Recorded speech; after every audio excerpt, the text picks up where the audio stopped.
Hello दोस्तों, कैसे हैं आप लोग। हम लोग पिछले क्लास में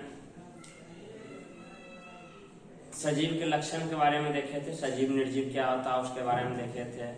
हम लोग का जीवन क्या है, कैसे है, उन सब चीजों के बारे में हम लोग डिस्कस किए थे।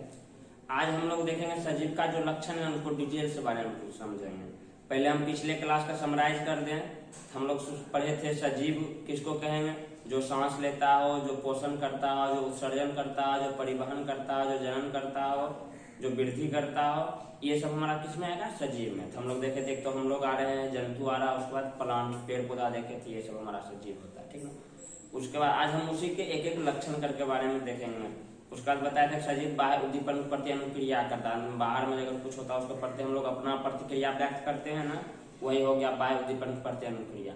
हम लोग देखेंगे अब हर एक टर्म के बारे में, एक एक चीज के बारे में हम डिटेल से अध्ययन करेंगे। इंट्रोडक्टरी अध्ययन है, बाकी आप लोग 10th में आपका हर एक चीज पे चैप्टर है। श्वसन पे चैप्टर है, पोषण पे चैप्टर है, उत्सर्जन पे है, परिवहन पे है, नियंत्रण समन्वय पे है, जो बाहरी उत्पन्न प्रति अनुक्रिया बोले थे उसमें उनको अध्ययन करना है। उसके बाद प्रजनन पे है, पर्यावरण पे है और अनुवांशिकता पे, ये सब पे चैप्टर हम लोग को पढ़ना है। हम लोग का पहला लक्षण हम लोग देखते हैं, सजीव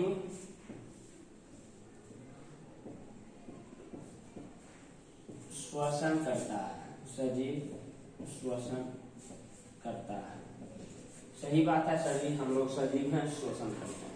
दोस्तों हम लोग सजीव में देखेंगे, फिर हमारा दो टेक्स्ट आ जाएगा। एक हमारा क्या हो जाएगा, पादप हो जाएगा। एक हमारा क्या हो जाएगा, जंतु, यानी मनुष्य जिसमें हम लोग आते हैं। अब जंतु क्या करता है, अगर हम जंतु पाए लिखेंगे दोस्तों, जंतु सांस के रूप में क्या लेता है, ऑक्सीजन लेता है। जंतु सांस में O2 ग्रहण करता है। O2 ग्रहण करता है दोस्तों, CO2 छोड़ता है। जंतु सांस में CO2 छोड़ता है, ठीक है दोस्तों। इसी प्रकार अगर हम पादप की बात करें, पादप में दोस्तों दो केस होता है। पादप में दो केस होता है। एक होता है दिन में होता है, दिन में CO2 ग्रहण करता है, O2 छोड़ता है। समझ गए दोस्तों। पौधा में दो केस होगा, दिन में होगा, दिन में हमारा क्या होगा, CO2 को ग्रहण करेगा, O2 को छोड़ेगा। एक और केस हमारा हो जाएगा रात में है दोस्तों, इसके विपरीत हो जाता है। O2 ग्रहण करता है,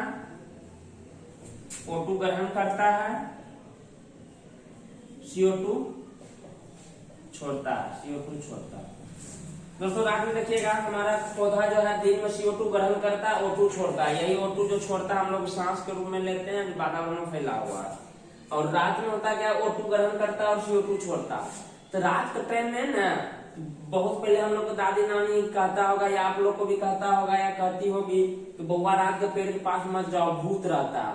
तो जानते हैं दोस्तों भूत कौन रहता है, वो भूत हमारा CO2 है। वो भूत कौन है, CO2 है। होता क्या, पेड़ पौधा देखते होइएगा, डाली बहुत फैला हुआ रहता है। डाली फैला रहता है, जब वो CO2 छोड़ता है, CO2 थोड़ा भारी होता है, ऑक्सीजन तो धरती के नीचे आ जाता है। मतलब उसका पेड़ के चारों ओर बुझिए तो अपना CO2 अधिक मात्रा में हो जाता है। जब हम लोग वहां जाएंगे सांस लेंगे, सांस के रूप में CO2 अंदर जाएगा, O2 जाएगा नहीं, तो अंदर से मन बिचलाने लगेगा, शरीर में खून ऑक्सीजन की कमी होगी तो हम लोग बेहोश हो जाते हैं। तो दादी नानी अब उतना साइंस पढ़ी नहीं थी, कहते क्या था, पेड़ के पास मत जाओ, रात को भूत रहता है, वो तुमको बेहोश कर देगा, उठा पटक देगा। समझ गए दोस्तों। हमारा पेड़ के पास भूत कौन सा है, वो भूत CO2 है। तो रात में हमारा पेड़ क्या छोड़ता है, CO2 छोड़ता है। दिन में क्या छोड़ता है, O2 छोड़ता है। बहुत यहाँ से ध्यान रखने वाली बात है, ध्यान रखिएगा। समझ गए दोस्तों, इसको आप नोट करिए। लेकिन कुछ पेड़ ऐसा भी होता है दोस्तों, कुछ पेड़ ऐसा भी होता है जो हमेशा आपका O2 छोड़ता है, कुछ पौधा हमेशा आपका O2 छोड़ता है, कुछ पेड़ हमेशा O2 छोड़ता है, कुछ पेड़ जो हमेशा O2 छोड़ता है एनी टाइम। एग्जाम्पल में आपका हो जाता है पीपल का पेड़ दोस्तों हम लोग के जीवन के लिए बहुत लाभदायक है, इसलिए हम लोग यहाँ पूजा पाठ भी होता है, धर्म को मान्यता देता है, लेकिन साइंटिफिक नजर से देखिएगा तो एनी टाइम क्या छोड़ता है, O2 छोड़ता है, बहुत फायदेमंद है। पीपल हो गया, तुलसी हो गया, उसके बाद नीम का पौधा हो गया, उसके बाद एलोवेरा रहता है etc। ये सब पौधा है ना दोस्तों एनी टाइम O2 छोड़ता है, इसको रिमेंबर कर लीजिएगा। पीपल हमारा, तुलसी, नीम, एलोवेरा ये हमेशा जो है दोस्तों O2 छोड़ता है, एनी टाइम CO2 ग्रहण करता है, ये हम लोग के लिए काफी बेनिफिट हो जाता है। अब दोस्तों देखेंगे, ठीक है, हम लोग सांस में लेते हैं तो देखेंगे कि आखिर वातावरण में ऑक्सीजन कितना परसेंट है, कार्बन कितना परसेंट है और सारा गैस कितना परसेंट है। आपको ये भी ध्यान रखना है कि जैसे ऑक्सीजन ही हम लेते हैं तो ऑक्सीजन वातावरण में कितना है, ऑक्सीजन का कमी भी होगा, तो उस नजर पे हम लोग देखेंगे। अगर हम लोग देखेंगे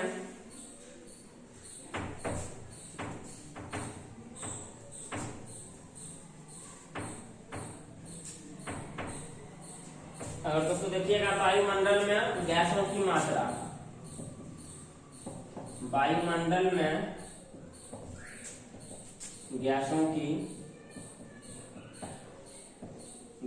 मात्रा हमारा दोस्तों वातावरण में सबसे ज्यादा रहता है नाइट्रोजन आपका 78% रहता है। उसके बाद हमारा आता है ऑक्सीजन आपका 21% रहता है। उसके बाद आता है CO2 आपका रहता है 0.03% दोस्तों।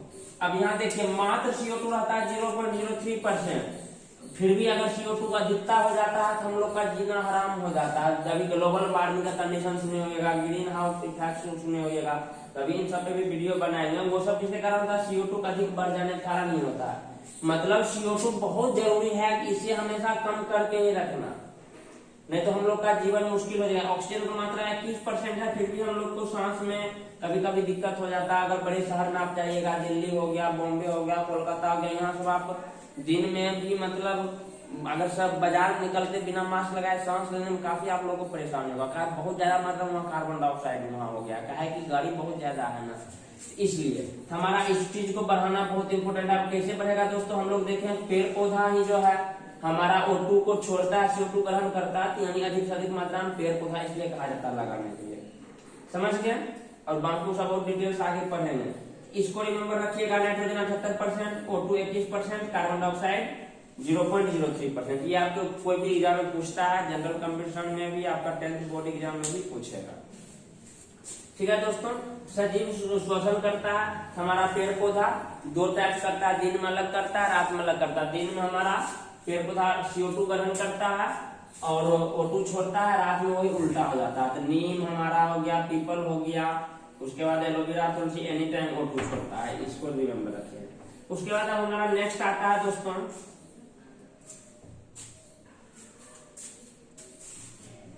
सजीव पोषण करता है, सजीव पोषण करता है।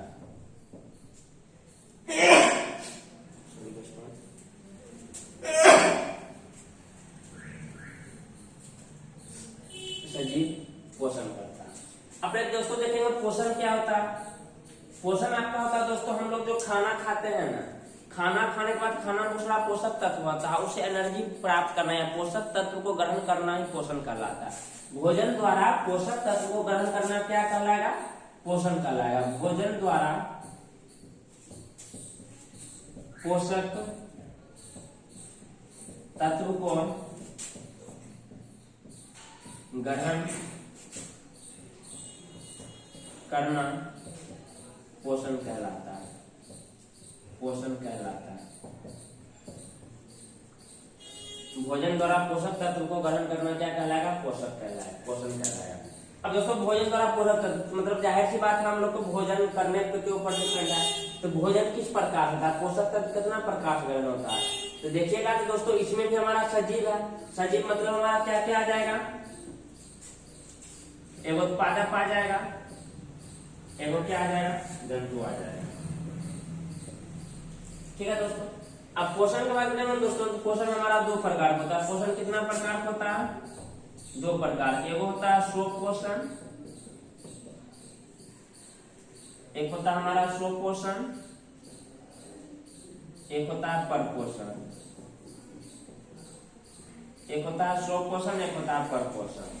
स्वपोषण मतलब क्या होगा, स्व मतलब होता है अपना, स्व मतलब होता है अपना पोषण, मतलब जो खुद से अपना पोषण करे, मतलब अपना भोजन जो स्वयं बनाए उसको हम लोग स्वपोषण कहेंगे। परपोषण मतलब जो अपने पोषण के लिए किसी दूसरे जीव पर निर्भर हो उसको कहेंगे परपोषण।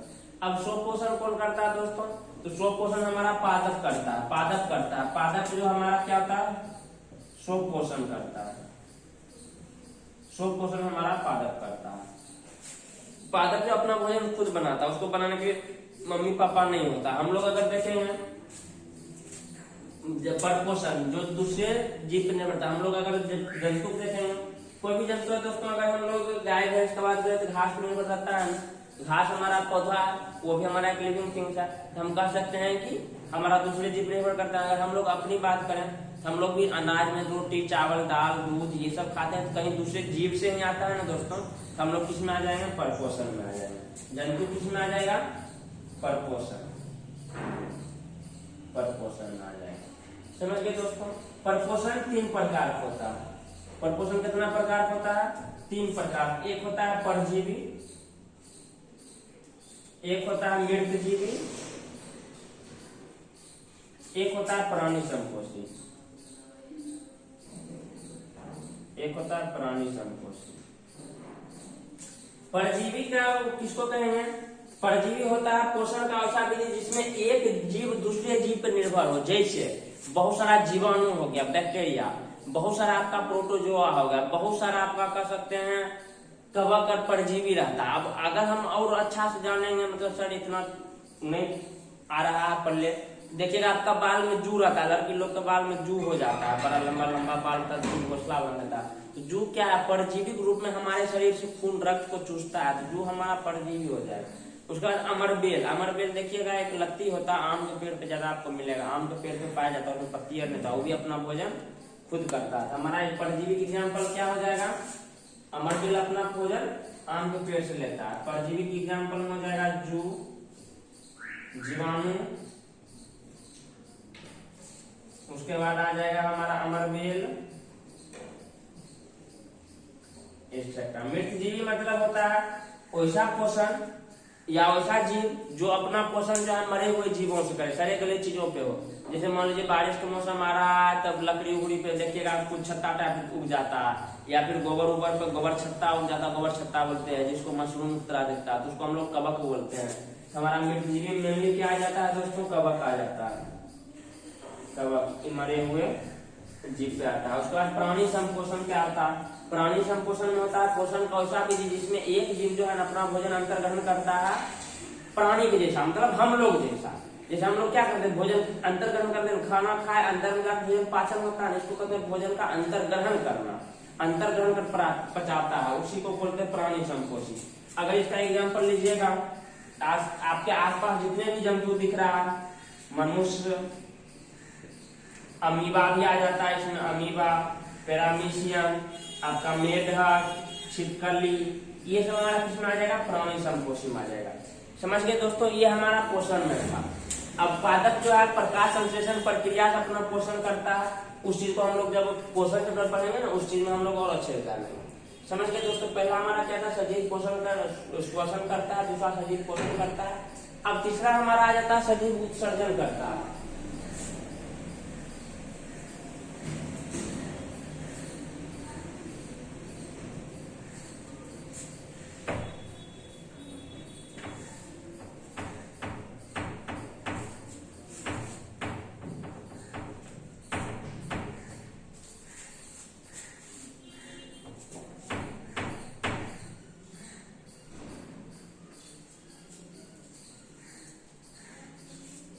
नेक्स्ट हमारा आ जाता है दोस्तों सजीव उत्सर्जन करता।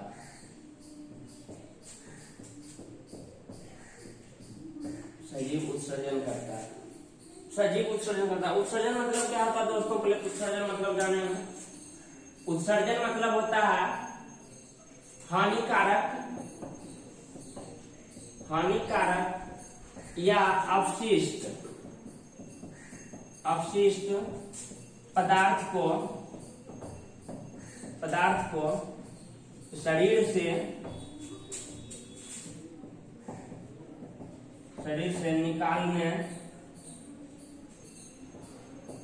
निकालने की क्रिया को उत्सर्जन कहते हैं।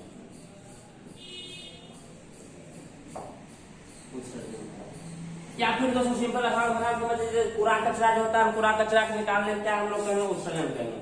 हानिकारक और अपशिष्ट पदार्थ को शरीर से निकालने की क्रिया को हम लोग उत्सर्जन करते हैं। हानिकारक क्या अपशिष्ट पदार्थ, जैसे दोस्तों हम लोग जब खाना खाते हैं तो हम लोग शरीर में मल बनता है, या हर एक जीव के शरीर में मल बनता है, तो उसको मल को हम लोग समय समय पर निकालते हैं। काहे बहुत हानिकारक होता है, बहुत सारा उसमें जहरीला गैस होता है, विषैला पदार्थ होता है। अगर उसको हम लोग नहीं निकालेंगे क्या होगा, हम लोग शरीर में बहुत सारा बीमारी आ जाएगा, बहुत सारा मतलब ये हो जाएगा, तो हम लोग मर सकते हैं या मर ही जाते हैं। अगर मान लीजिएगा कभी कभी सुने होगा किसी का मल मूत्र रुक गया, पेट दाल में बच्चा हो तो मर जाता है, समझिए दोस्तों। तो हानिकारक और पदार्थ शरीर से बाहर निकला। अगर मनुष्य की बात करेंगे तो हम लोग क्या क्या हानिकारक पदार्थ है, मल हो गया, मूत्र हो गया, CO2 हो गया। CO2 हम लोग सांस में निकाल रहे हैं, सांस लेते हैं तो छोड़ते भी हैं, तो CO2 हमारा क्या अपशिष्ट पदार्थ, उत्सर्जित पदार्थ है।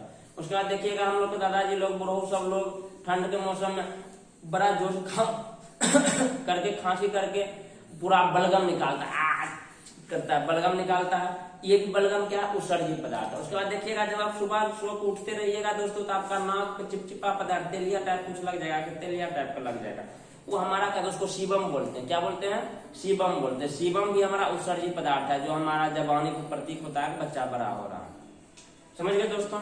ये सब हमारा उत्सर्जित पदार्थ होता है। तो जंतु भी उत्सर्जन करता है, फिर पेड़ पौधा भी उत्सर्जन करेगा। तो पेड़ पौधा क्या उत्सर्जन करता है, पेड़ पौधा आपका हो गया रेजिन हो गया, गोंद हो गया, आप पीला कनेर या व्हाइट कनेर का पौधा देखिएगा तो उजला दूध तरह होता है। कोई भी पौधा तोड़ते हैं उसको दूध जो होता है ना, उजला दूध उसका उत्सर्जित पदार्थ होता है, उसको हम लोग बोलते हैं लेटेक्स। क्या बोलते हैं, लेटेक्स। ये लेटेक्स उत्सर्जित पदार्थ है। उसके बाद रेजिन, गोंद, ये सब निकलता है, ठीक है दोस्तों। इसमें भी देखेंगे फिर हमारा क्या आ जाएगा, जंतु, इसका भी दो हो जाएगा। जंतु मल मूत्र CO2 को उत्सर्जित करता है,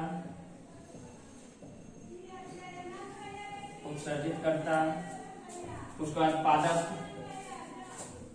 पादप में देखेंगे कि हमारा रेजिन, ये सब उत्सर्जन छोटे पड़ेंगे और अच्छा क्लियर करेंगे। गोंद, उसके बाद जलवाष्प,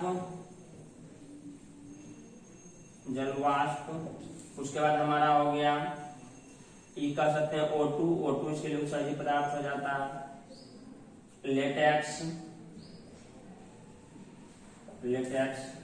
इत्यादि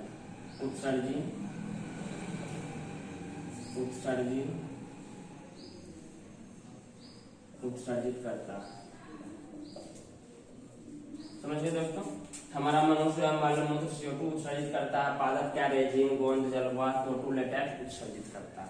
ये हमारा उत्सर्जन हो गया, इसको आप नोट कर लेना, चाहे स्क्रीनशॉट ले लीजिए। नेक्स्ट आ जाता है सजीव उत्सर्जन करता है। सजीव में परिवहन होता है दोस्तों, सजीव में परिवहन होता है। अब क्या होता है परिवहन, हम लोग उसको देखेंगे। जितना भी दोस्तों सजीव है ना, उस सब में क्या होता है, परिवहन होता है।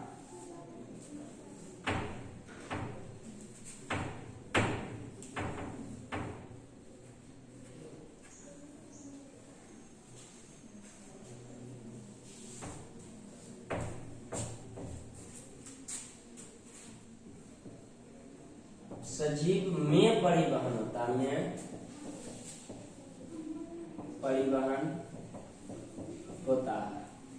सजीव में परिवहन होता है। सजीव का परिवहन होता है। सजीव का परिवहन का मतलब हो गया दोस्तों, हम लोग गाड़ी में बैठे पटना से दिल्ली पहुंचा दिए, दिल्ली से बॉम्बे पहुंचा दिए, बॉम्बे से कलकत्ता पहुंचा दिए, पंजाब से हम लोग का दिल्ली पहुंचा दिए, कानपुर से हम लोग शिमला पहुंचा दिए। ये हुआ सजीव का परिवहन, गाड़ी में बैठ के हम लोग स्थान परिवर्तन करा। लेकिन यहाँ क्या दोस्तों, सच में परिवहन था। ये क्या हुआ दोस्तों, सजीव में परिवहन। हम लोग दोस्तों जो खाना खाते हैं या सांस लेते हैं, हमारे हर एक कोशिका को ऑक्सीजन की आवश्यकता होती है। हमारे शरीर का हर एक कोशिका को ग्लूकोज की आवश्यकता होती है, भोजन की आवश्यकता होती है। तो वो सब जब पचता है ना दोस्तों, तो खून उसको अवशोषित करता है। खून जो है ना उसको पूरे शरीर में फैलाता है। देखते हो कभी हाथ और कटा होगा तब लोग देखे होगा, खून में भी रफ्तार होता है, गति से भ्रमण करता है। या फिर अपने हाथ को आप यहाँ पे थोड़ा देर दाब कर रखिए या गला पे थोड़ा दाब कर रखिए, तो आपको पता चल जाएगा कि आपका खून जो है नसों में दौड़ रहा है। नहीं कहते इसलिए मेरे रगों में फौलाद का खून दौड़ रहा है, मतलब हमारे शरीर में खून तेजी से दौड़ रहा है। वही खून जो है, खून ऐसे नहीं दौड़ता है, खून कुछ पदार्थ को लेकर जाता है। पदार्थ में क्या रहता है दोस्तों, O2 रहता है, CO2 रहता है, जल खाना रहता है, जल रहता है, समझ गए। इसीलिए होता है इसमें सजीव में परिवहन होता है। अगेन दोस्तों सजीव की बात है तो हमारा पादप भी आएगा, जंतु भी आएगा। जंतु में ब्लड जो है, ब्लड पदार्थ का परिवहन करता है। क्या क्या परिवहन करता है, O2, CO2, जल, उसके बाद भोजन का परिवहन करता है। समझ गए दोस्तों। अब पेड़ पौधा कैसे परिवहन होता है दोस्तों, अब देखिएगा हमारा पेड़ पौधा में जल, मिट्टी से जैसे प्रकाश संश्लेषण क्रिया होती है, तो मिट्टी से उसको जल चाहिए, जल को कौन तक पहुंचाता है, जाइलम। जल को क्या पहुंचाता है, जाइलम का नाम सुने होगा, लेकिन इस सब के बारे में हम लोग पढ़ेंगे। जाइलम जो है मिट्टी से जल को कहां तक पहुंचाता है दोस्तों, पत्ती तक पहुंचाता है। जाइलम जो मिट्टी से जल को पत्ती तक पहुंचाता है। उसके बाद होता है फ्लोएम जो खाना बना तब पूरा पेड़ पौधा पूरे शरीर में चाहिए ना, तो फ्लोएम पूरा खाना को पूरे शरीर में पहुंचाता है। फ्लोएम फूड, नाम याद रखेंगे। जाइलम मतलब जल, पानी को मिट्टी से पत्ती तक पहुंचाता है। फ्लोएम मतलब फूड को पौधों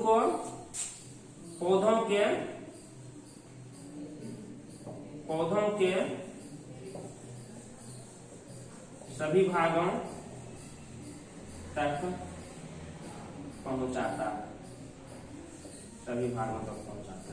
ये हो गया दोस्तों हमारा शरीर में परिवहन होता है। जंतु में खून जो पदार्थ को परिवहन करता है, पादप में जाइलम और फ्लोएम परिवहन करता है। जाइलम जल को परिवहन करता है, फ्लोएम फूड को परिवहन करता है। समझ गए दोस्तों। अब नेक्स्ट हमारा आ जाता है, हमारा श्वसन हो गया, पोषण हो गया, परिवहन हो गया। नेक्स्ट हम लोग का जाता है सजीव प्रजनन करता है।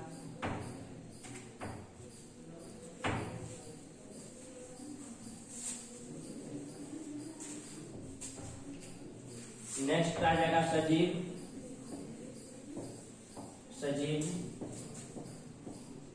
प्रजनन करता है। सजीव सही बात है सर, प्रजनन करता है हमारा जंतु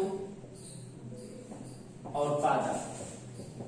दोस्तों ये देखिएगा, आप आम का जो गुठली होता है कहीं डालते हैं मिट्टी में, तो पुनः आम का पौधा ही बनता है। यहाँ आम का गुठली डाले कटहल का पौधा बनने का ऐसा नहीं बनता है दोस्तों। तो वही होगा सजीव जो अपने से संतान की उत्पत्ति करता है। सजीव अपने जैसी संतान की उत्पत्ति करता है। अगर हम आम का पौधा खा रहे हैं, आम का बीज डालेंगे तो आम में होगा। जंतु में मनुष्य है, तो मनुष्य कभी सुने हैं कि कुत्ता जन्म लिया हो, नहीं सुने। मनुष्य कभी सुने हैं शेर जन्म लिया हो, नहीं होता। तो कुत्ता से कुत्ता जन्म होगा, मनुष्य से मनुष्य जन्म होगा, शेर से शेर जन्म होगा, सुअर से सुअर ही जन्म होगा। समझ गए दोस्तों, यही होता है सजीव में प्रजनन। पेड़ पौधा से पेड़ पौधा ही जन्म होगा, जो प्लांट है वही प्लांट आएगा।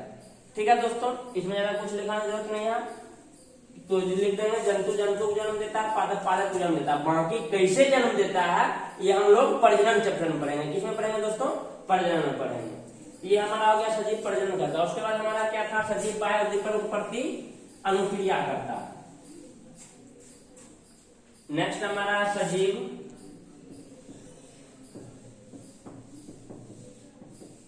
बाह्य उद्दीपन के प्रति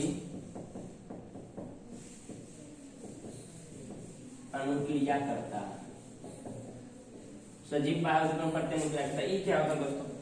कुछ नहीं है, जैसे अभी देखिए गर्मी का मौसम है ना, अभी हमको देखिए पूरा पसीना पसीना, चेहरा पे पूरा पसीना पसीना आ रहा, तो ये हमारा क्या है, बाहर गर्मी उसके प्रति हमारा अनुक्रिया कर रहे हैं। अब मान लीजिए हम किसी को जोक सुनाते, वो हंसता है ना, तो क्या हो रहा है, बाहर के प्रति अनुक्रिया कर रहा है, समझ ले, बाह्य उद्दीपन प्रति। अब किसी को 2 थप्पड़ मारिए रोने लगेगा, तो वो भी बाह्य उद्दीपन प्रति अनुक्रिया कर रहा है। ठंडा, हम लोग को ठंडा लगता है, क्या हो गया, बाह्य उद्दीपन प्रति अनुक्रिया। बाहर में जो चल रहा है उसके प्रति हमारा बॉडी रिएक्ट करता है, समझ गए, इसी को हम लोग बोलते हैं बाह्य उद्दीपन प्रति अनुक्रिया, समझ गए दोस्तों। उसके बाद सजीव वृद्धि करता है, हम लोग देखिए रहे पेड़, हम लोग बच्चा से इतना बड़ा हो गए, पेड़ पौधा भी हमारा वृद्धि करता है।